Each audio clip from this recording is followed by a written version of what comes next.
ज्या प्रकारे हिवाळी अधिवेशनाचा आज 6वा दिवस आहे आणि विदर्भाच्या वाट्याला काय आलं, काय प्रतिक्रिया?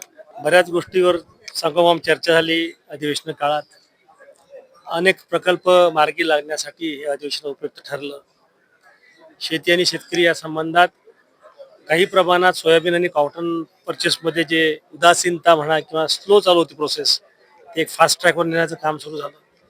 कृषी यांत्रिकरण योजनेमध्ये निधीची कमतरता होती, त्याविषयी सखोल म्हणजे अभ्यास होऊन त्याच्यामध्ये लक्षांक वाढण्यात येईल असं आश्वासित करण्यात आलं आम्हाला.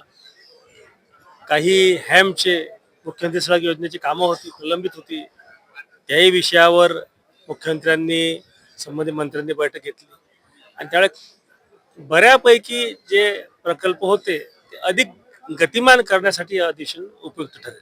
असं वाटतं ज्या प्रकारे भाजपामध्ये आपल्याला मुख्य पदोत्पत्ती नियुक्ती जी दिली त्या संदर्भामध्ये ज्या सर्व आमदारांना सूचना द्यायच्या असतात किंवा जी प्रक्रिया असते त्यावर कसं काम सुरू आहे? विधिमंडळातील उपस्थिती, बिलावर आपलं स्पष्ट मत मांडणे, त्याच्यावर एक अकॅडमिक चर्चा घडवून आणणे, प्रस्ताव असतात त्या प्रस्तावावर आपापल्या मतदारसंघातील आणि महाराष्ट्राचे प्रश्न मांडले, याविषयी रात्री 1:30 वाजेपर्यंत चर्चा झाली. आपण जर सहसा रात्री 9 वाजता हाऊस बंद व्हायचं आणि त्यामुळे संबंधित जे काही आमदार आहेत दोन्हीकडचे, त्यांनी चांगला सक्रिय सहभाग या दिवसात या निमित्तानं घेतलेला आहे. एक महत्वाचा प्रश्न की विदर्भ वेगळाची मागणी मोठ्या प्रमाणात आता होत आहे.